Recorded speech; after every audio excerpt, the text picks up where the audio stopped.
মানিক মিয়া হচ্ছে বাড়িতে নাই, তো আমি হচ্ছে মানিক মিয়ার বাড়িতে এখন আছি। আমার পাশে হচ্ছে ভাবি, উনি হচ্ছে মানিক মিয়ার বউ, উনি হচ্ছে মানিক মিয়া। সাদ ইবনে মুআজ রাদিয়াল্লাহু তাআলা আনহু একদিন নবীজিকে বলছে, ইয়া রাসূলুল্লাহ, আমি যদি কোনোদিন আমার স্ত্রীকে দেখি পর পুরুষের সাথে 1 মিনিটের জন্য কথা বলছে, আমি আমার তরবারি খাপ থেকে বের করে এক কোপে গর্দান ফেলে দেব। অবশেষে আমরা হাজবেন্ড ওয়াইফ কাপল ব্লগ ভিডিও বানিয়ে পেয়ে গেলাম ফেসবুক থেকে ইনকাম। আমরা ইনকাম করছি হচ্ছে কি আপনার 1 মাসে 1,44,000 টাকা। এটা হচ্ছে আমাদের 1 মাসের কাপল ব্লগের ইনকাম। স্বামী স্ত্রীর একান্ত মুহূর্তগুলোকে ভিডিও করে করে মানুষকে দিচ্ছেন, আপনার বউকে মানুষের সামনে উপস্থাপন করছেন। কেন? অ্যাডসেন্স করে কিছু পয়সা কামাই করবেন সেজন্য।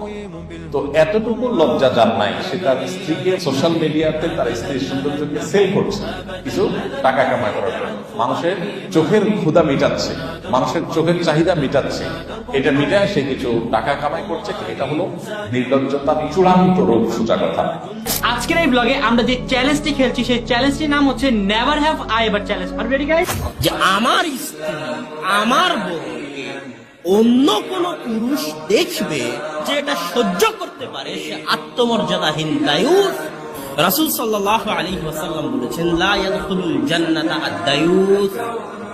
দায়ুস জান্নাতে প্রবেশ করতে পারবে না।